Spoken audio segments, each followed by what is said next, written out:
estem així avui des d'IDEA CV, IDEA València, recolzant esta manifestació dels agricultors i de les agricultores de la Comunitat Valenciana en una lluita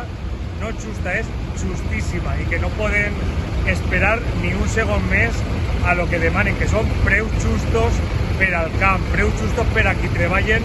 el camp. No poden defendre el camp des d'un punt de vista només romàntic i històric per a la Comunitat Valenciana i per a València en particular i l'àrea metropolitana, sinó també perquè necessitem que els camps estiguen cultivats i que siguen